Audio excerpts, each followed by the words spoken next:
Guys, time again. Once again, bringing you another airsoft-related video. Today's video will be the review of the KWC Smith and Wesson 40 non-blowback pistol. You can get this decent pistol for around $60 on eBay.com for sure.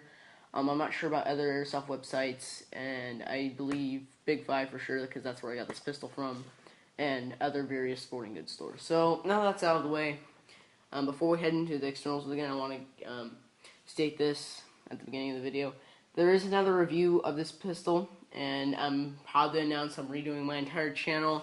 So most of the, hopefully all the guns that I did review, hopefully aren't broken, or things of that nature. I'm not going to review a majority of them because they probably suck, and it'd just be embarrassing to have them on my channel. So yeah, the reason I'm reposting this video is because the other reviews sucked, and it got a lot of dislikes, and I don't really blame people for disliking them, because I hated my old format. I mean, it was just so stupid. I mean, the camera sucked. I mean, I don't even know why I used a webcam. I mean, I had a bunch of different cameras available at the tip of my fingers, but except I was just too lazy to use them, and I'm sorry, guys. But, now that that's out of the way, I'm going to get into the externals of the gun. So, first, this gun is very famous for its trademarks, which are very nice. First, you have your Military and Police 40. You have Smith and Wesson, Springfield, Massachusetts, United States of America. You have a Smith and Wesson logo right there. I think I like that the best out of the entire gun. That's my personal opinion. Now the Smith and Wesson logo at the bottom of the pistol grip. Another one right there at the bottom of the pistol grip. KWC is engraved into the pistol. Right on top of the little rail they can mount a flashlight on.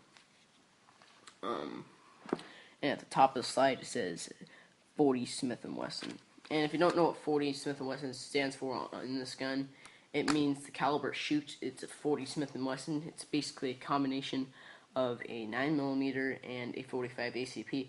So you sort of got the best of both worlds. You got that accuracy and velocity from a 9mm and that knockdown power from a 45 ACP, all put into one package.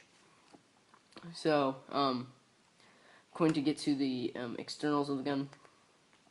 What it's made of mostly is this, I'm not gonna lie, it's really, really nice polymer plastic. So it's why am I doing this? Let me pull back. It does shake a little. I'm not, it does. So the upper receiver is made of polymer plastic. Lower receiver is made of polymer plastic. Trigger guard's made of polymer plastic. Magazine release is made of polymer plastic. The safety's made of polymer plastic. The only two things that aren't made of polymer plastic are three things. Probably the internals. I know for sure the internals are not made of polymer plastic. I've taken this thing apart. The magazine is nice metal. It's not pot. It's pretty well welded together. And the trigger. So that's what's plastic, what's not. So I'm going to get to a couple other features. So right here you have this rail, and with all rails and pistols are pretty much located right here, unless you can get a Glock and attach some sort of, I believe it's a rail system. You put it on top of your Glock for maybe a red dot or something. So this one is primary use for flashlights or lasers, and I'm going to teach you basically the safety of this gun. So right now it's on safety when you have this switch right here flip down, so it can't really fire. You don't hear noise at all. Besides that, it just it's hitting the firing mechanism, except the firing mechanism is not launching out a projectile. Well, first of all, the CO2 is not even in here, but it's not launching out a projectile because it's not hitting it hard enough because the trigger's so loose. But if you flip it up, it's gonna hit it harder. So that's basically safety. It's not the best safety in my opinion, but it does work. I mean, sometimes this is a con about the gun. When you shoot it, if you have the magazine loading and you shoot it like this, well, why would you do that in the first place? Sometimes BBs will come out because it hits the firing mechanism very lightly. But sometimes BBs will launch out of the barrel, except not like it's when it's off safety. They'll just roll out. It's pretty funny. I kind of laugh at it. So that's how you work your safety on this weapon, and how you put in your magazine. So that was a joke. So I'm gonna show you how you put in the CO2 to your pistol. So, as you probably know, or your experience with CO2 pistols, you have your little Allen screw right there. You just undo that with the Allen key, pop a CO2 in, so take one out, pop a CO2 in, and just screw back on. It's simple as that until you hear a little sort of a wisp of air, I guess, or CO2, whatever. So, enough of that. I'm going to go outside and show you a shooting test. Hello guys, fall time again. Right now will be the shooting test of the KWC Smith and Wesson 40. First I'll be shooting from 50 feet away, and then I'll be shooting from 75 feet away. So, first I'm going to be shooting from 50 feet away. So I'm going to test the accuracy of this weapon. So I have 2 mags loaded with 15 rounds of TSD .2 BBs. Safety off.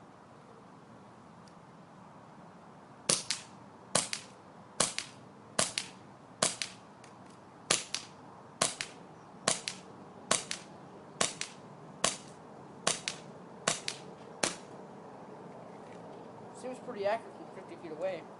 Only 1 shot missed. It's because I was aiming correctly too. Let's try that from 75 feet away. Let's keep the gun pointed away from you.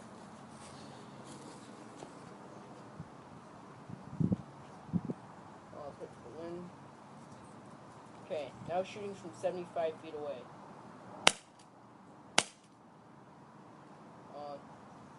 Let the wind settle down real quick.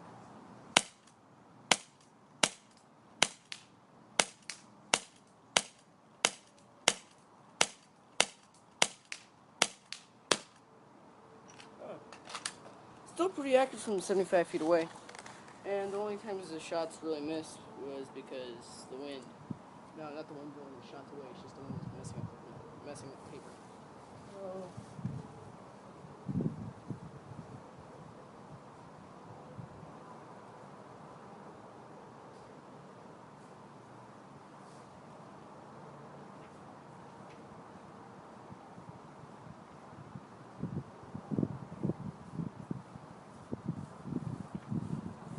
As you can see, from 50 and 75 feet away, it hits the targets. Hit the target really well. Let's see, 1, 2, 3, 4, 5, 6, 7, 8, 9, 10, 11. So 20 out of 30 shots hit, and most of the shots that missed was because the wind was blowing the paper away. So now we're going to go inside for our final overview of the KWC Smith and Wesson 40. Oh my god, as you can see, we're back inside from the shooting test. So now I'm going to go over the final overview and what I think of the KWC Smith and Wesson 40 non-blowback airsoft pistol. So first of all, starting out internally, all its internals are full metal. It's literally like 3 pieces. It's not pot metal, so you're going to get some really reliable stuff due to its simplicity. And as you may know, if you're experienced with firearms or, you know, just CO2 pistols or pretty much anything that launches projectile, the more simple it is, the more reliable it's going to be. So that's a really good quality about this gun. So FPS wise, it's shooting around 360 feet per second. I wouldn't really recommend that. Well, actually, I wouldn't recommend the FPS if it's a different gun for CQB, but it does make up for that with its compact size and it's light and it's really lightweight.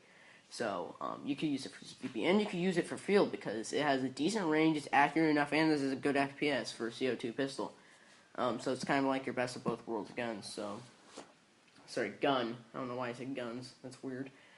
So the range for this gun is around 50 to 75 feet effectively, or closer, of course. 100 feet would be really pushing it, and if you go further than 100 feet, you won't really hit your target. Well, maybe you would, but not as easily as you would closer up. Well, duh. I don't know, for the accuracy of this weapon, it's accurate, but it's not the most accurate thing in the world. It's accurate enough to hit your target. It doesn't really, the wind doesn't really affect the BBs in this gun. I don't know why. Maybe it has like a threaded barrel. I haven't really checked. So, yeah. Oh, I mentioned about as I didn't mention about the barrel. The reason the range is limited on the gun is because the barrel is only like 5.5 inches. So yeah.